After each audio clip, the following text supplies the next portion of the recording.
کی ادائیگی صرف ابراہیم علیہ السلام کی جو ہے سنت ہے. حضرت سارہ رضی اللہ بی بی حاجرہ رضی اللہ تعالیٰ عنہ کی سنت ہے. یعنی طواف جب کرتے ہیں حضرت ابراہیم علیہ السلام کی سنت ہے. حضرت ابراہیم علیہ السلام جب جو ہے کعبۃ اللہ کے تعمیر کا حکم ہوا تو تعمیر فرمائے تو اللہ کا حکم ہوا کہ اے ابراہیم تم میرے بندوں کو میرے گھر کی طرف بلاؤ. تو حضرت ابراہیم علیہ السلام فرماتے ہیں اللہ میری آواز کہاں تک پہنچے گی, میں کس کو سناؤں گا, کون میری آواز سنے گا. تو اللہ تعالیٰ فرماتا ہے کہ اے ابراہیم تمہارا کام ہے آواز دو, پہنچانا میرا کام ہے. تو اسی وقت حضرت ابراہیم علیہ السلام نے کعبۃ اللہ پر چڑھ کر جو ہے اللہ کے بندوں کو اللہ کی طرف بلاتا ہے, اے اللہ کے بندو آؤ اللہ کی گھر کی طرف, آؤ اللہ کی گھر کی طرف, آؤ اللہ کی گھر کی طرف.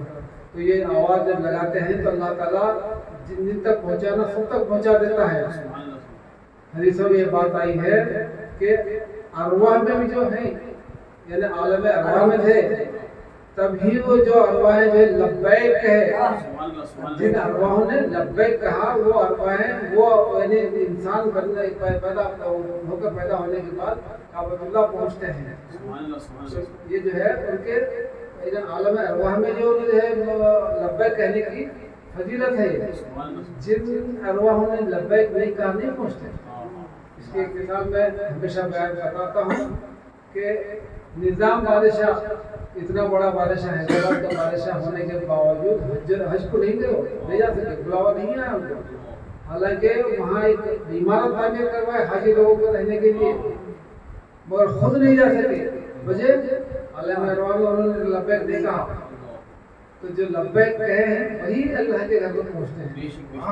جتنے عالم جتنے پہنچ رہے ہیں وہ عالم ارواح میں ماں کے پیٹ سے پہلے عالم ارواح میں جو لبیک کہتے ہیں پہنچ رہے ہیں.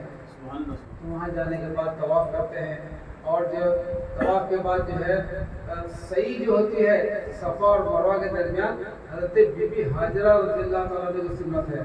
حضرت بی بی حاجرہ رضی اللہ تعالیٰ حضرت اسماعیل علیہ السلام کے ساتھ اکیلے تھے.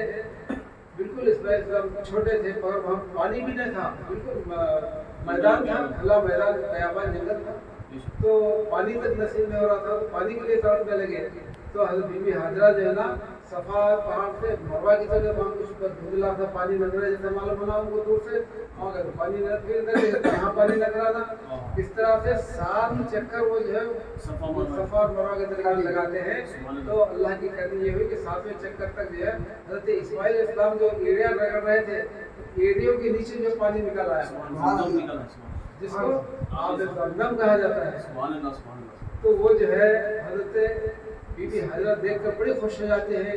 وہ بولتے کہ یہ پانی بہہ کر نکل رہا تھا, آگے جا رہا تھا. تو تھوڑا انہوں نے جو ہے ریتی سے جو ہے میڑ بنا کر روکنا چاہے. کہا جاتا ہے کہ جو ہے اگر وہ میڑ بنا کے روکتے نہیں تو ساری دنیا میں وہ پانی پہنچ جاتا ہے.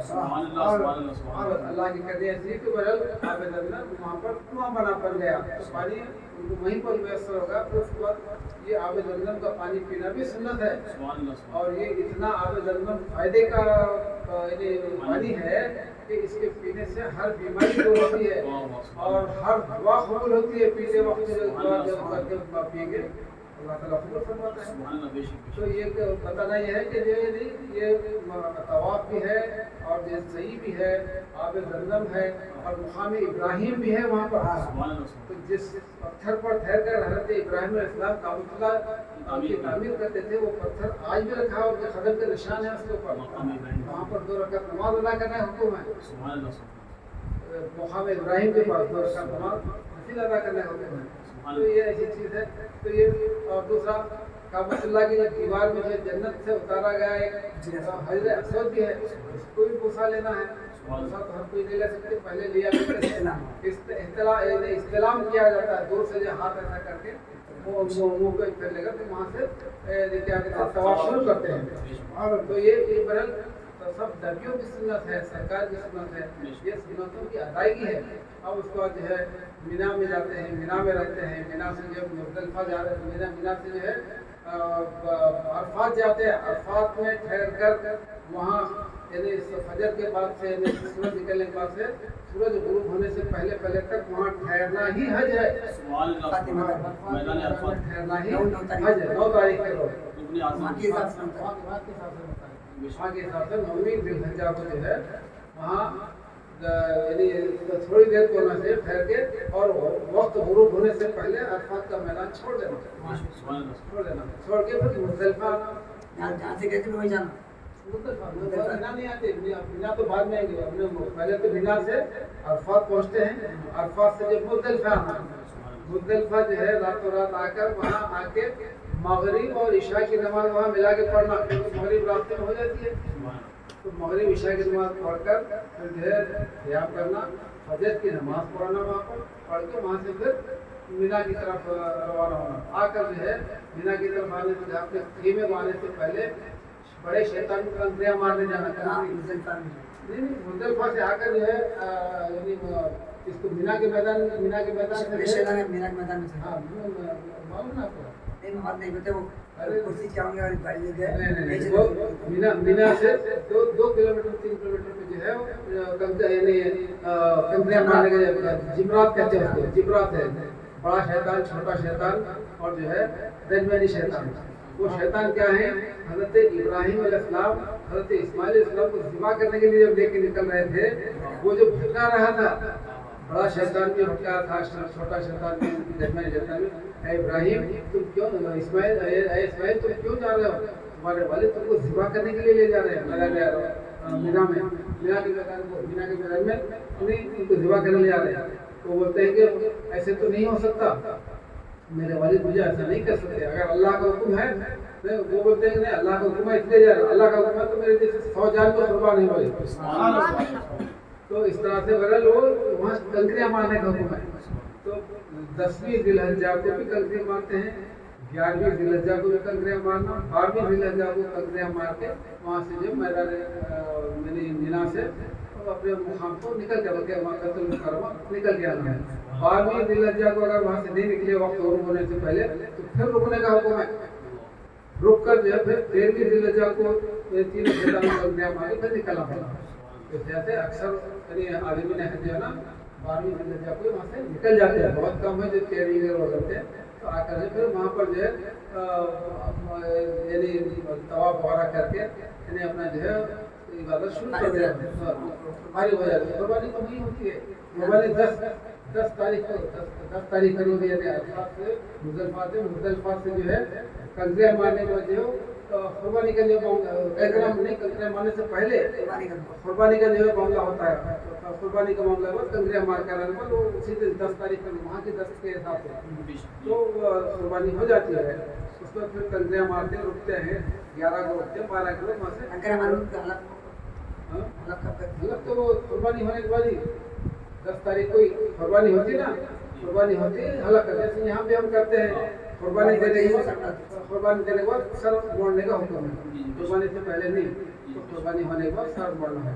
तो पत्थर कब मारना हो या बाद मारना है पहले मारना? वही वो ना वो इससे जो है सीधा जब मैदान मुज़दलिफा जब आते हैं तो सीधा जाकर पहले कंकरियाँ मार के इसको अपने खीमे को आते हैं, खीमे को आते हैं। खीमे को आने के बाद वहाँ कुर्बानी होती है, कुर्बानी के बाद सर मोड़ा जाता है और एहराम निकाल दिया जाता है, निकाल दिया उसको फिर 11 के रोज 12 के रोज कंकरियाँ मार के जो मक्के मुकर्रमा आ जाते हैं। तो ये बोलने का मेरा मतलब ये है कि ये सब जो है हमारे नबी की सुन्नत है, इब्राहीम अलैहिस्सलाम की सुन्नत है, इस्माइल अलैहिस्सलाम की सुन्नत है। तो इस सुन्नतें अदा बीवी हाजरा की सुन्नत है। और इसमें जो है अरफात के मैदान की एक खास बात यह है कि वहाँ अरफात के मैदान में हज़रत आदम अलैहिस्सलाम और हव्वा अलैहिस्सलाम की मुलाकात वहाँ हुई थी। अरफात यानी मारिफत की पहचान थी, वहीं पर मिले थे। तो वहाँ थोड़ी देर ठहरना आदम अलैहिस्सलाम और हव्वा अलैहिस्सलाम की जो है सुन्नत है। तो ये बड़े अंबिया अलैहिस्सलाम की सुन्नतों को अदा करना ही हज है। तो 5 दिन अय्याम हज बहुत ही सबर आज़मा होते हैं, लाखों की तादाद होती है। उसमें जो सब्र से काम लेते हुए अरकान हज अदा करना है। अल्लाह ताला खुश नसीब लोगों को बुला लिया है। मेरी दुआ कि अल्लाह ताला सबको जो है हज की अदायगी के लिए तौफीक अता फरमाए और उसे असबाब पैदा फरमाए और मकबूल हज अता फरमाए और बार बार हमको हज नसीब फरमाए और जो है अल्लाह के घर की हाजिरी और सरकार के दर की हाजिरी नसीब हो जाए। तो सरकार के दर की हाजिरी के ताल्लुक से बताया मैं इससे पहले सुनेंगे कि सरकार फरमाते हैं मन ज़ारा खबरी वजबत लहू शिफाती, जिसने मेरे खबर की ज़ियारत की उसके लिए मेरी शिफात वाजिब हो गई। एक मरतबा जो मदीना मुनव्वरा जाकर सरकार के रौदे पर हाजिरी दे के आता है तो उसकी हाजिरी यानी उसकी शिफात वाजिब हो जाती है। और अल्लाह की तरफ से जो है मुकर्रम में तो जो है जब हज होता है तो वो ऐसा पाक हो जाता है गुनाहों से जैसे वो माँ की परेश करता है, सब उसके गुनाह माफ हो जाते हैं और हर नेकी 1,00,000 नेकियों के बराबर होती है। एक नमाज 1,00,000 नमाज पढ़ने का सवाब, एक बार सुभान अल्लाह कहना 1,00,000 बार सुभान अल्लाह कहने का, इतने नेकी मिलते हैं। तो लिहाजा वहाँ जाने के बाद अल्लाह ताला तमाम गुनाहों को माफ़ कर देता है और माँ के पेट से जब पैदा होने वाले जैसा बेगुनाह होते हैं वैसे होके निकलते हैं। बड़ी खुशनसीबी की बात है।